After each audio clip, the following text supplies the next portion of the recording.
lá atrás. Que é um assunto que eu acompanhei pra caralho no canal da Central. Muita gente, eu acho que foi um dos assuntos que eles mais devem ter dado pico ali de audiência, que foi sobre a PL Gamer, né? A PL lá que ia do marco legal dos jogos, cara. Cara, o que aconteceu agora? Qual é o estado que nós estamos? Assim, tipo, eu não sei qual foi o veredito, porque... na verdade, eu não sei muita coisa sobre isso e vocês acompanharam pra caraca isso. E aí eu queria saber mais ou menos, tipo... talvez a minha principal dúvida.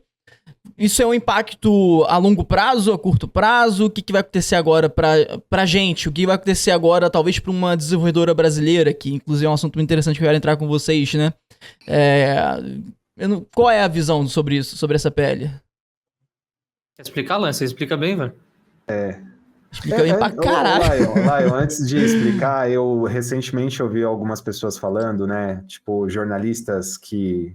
Não sei se são jornalistas de verdade, mas o fato de não ter sido um esquerdista que fez, os caras criticaram duramente o Kim, independente de quem ele seja ou coisa do tipo, falando que ele jogou só uma proposta que era super rasa, e aí teve a galera que veio ajudar ele a fazer e construir e tudo mais. Eu acho que não foi muito bem assim, acho que ele tinha a competência para fazer o que ele fez, afinal de contas ele conseguiu brigar pela coisa, mas eu acredito que você possa, enfim, dar muito mais embasamento. O fato é que as pessoas contam o que elas querem contar e, infelizmente, quando elas têm muita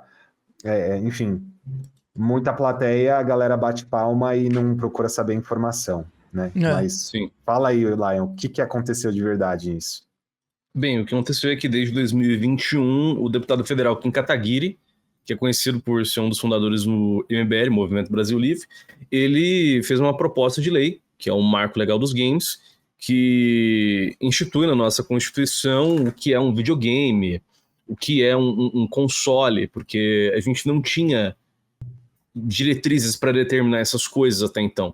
Na verdade, videogames, consoles estavam equiparados legalmente até algum tempo atrás com máquinas de caça-níquel. Esse é o nível de tão desatualizado que estava a nossa Constituição Federal. Então ele trouxe o conceito, né? Literalmente. Aí pode um monte de caça-níquel pela internet aí, mas game não pode. Pô, começou uma parada de tigrinho seguir toda hora, mano. Puta que pariu, vai tomar no cu. Cara, tem gente mandando mensagem no WhatsApp, botando em vários grupos, vai tomar no cu. Vocês não estão jogando Subway Surf? É bom? Esse é bom? Foi o homem.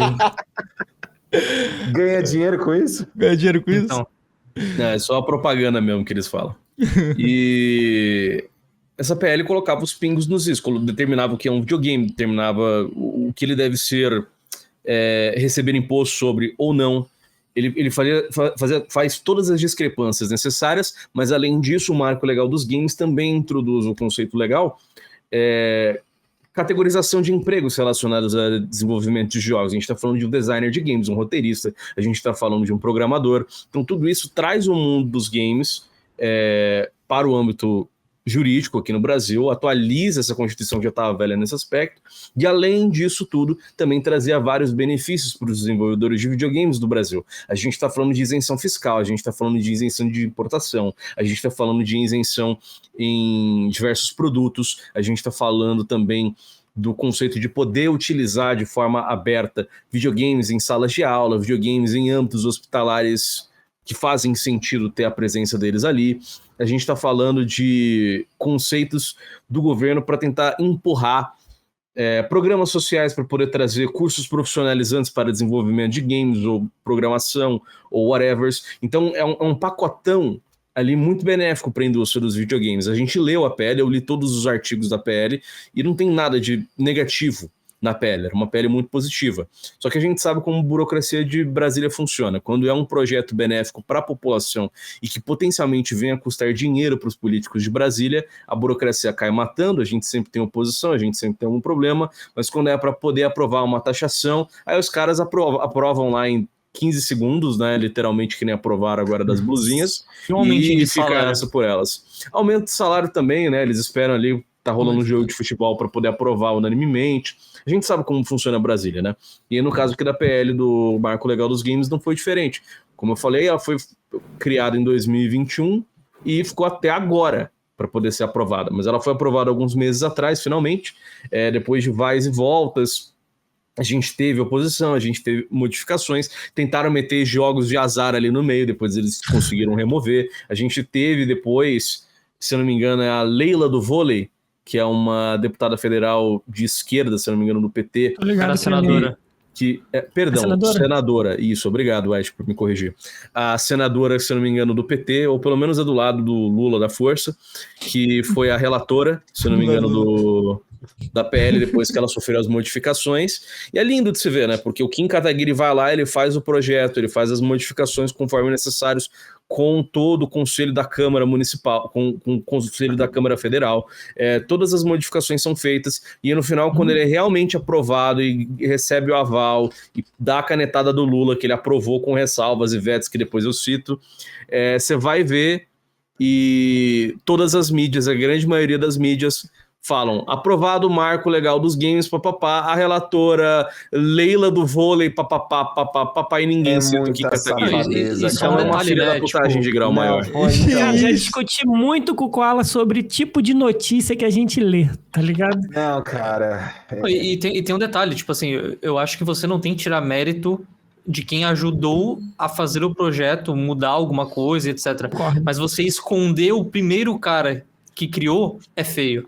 Então, o certo seria colocar todos que trabalharam e deixar ali exposto. Ó, esse aqui fez isso, esse criou, esse Exato. ajudou a mudar. Mas não, os caras, sabe, dividem as coisas, eu acho bizarro isso. Cara, né? é jornalista de game, cara, falando de games, tipo, o Kim fez lá só uma proposta, jogou lá e depois o pessoal veio e salvou. Consolidou. E aí eu falei, caraca, velho, não foi isso, mano.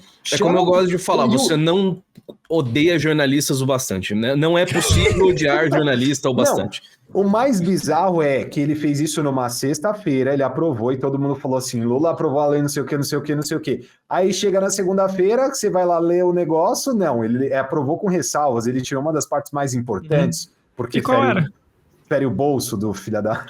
A isenção fiscal. Né? A isenção fiscal para desenvolvedores de games que estão importando, por exemplo, alguns equipamentos, que não vão ter que pagar alguns tipos de impostos de importação, impostos industrializados, enfim, isenções fiscais. E até de empresa que vem de fora, por exemplo, uma Rockstar, pensando alto aqui, Rockstar quer montar um estúdio no Brasil.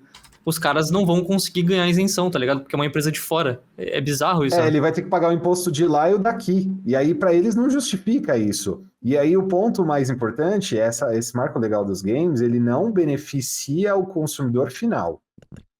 Tá? Então, esse é um ponto importante. Ele beneficia principalmente o desenvolvimento de games, tanto no Brasil, quanto aquilo que viria de fora para o Brasil. Mas acho que em algum momento respinga, tá? Não, respinga, mas vai ser muito longo prazo. Porque a gente tá falando de uma mudança de conceito de videogame, né? Por exemplo, Sim, não. Hoje a nossa taxação de videogame é relacionada a caça-níquel. Você tá no canal de cortes da Nave Podcast. Clicando aqui você vai para a continuação desse papo. Aqui embaixo separamos um vídeo especial para você.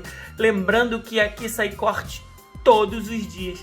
Então aproveite, se inscreva no nosso canal e venha decolar com a gente.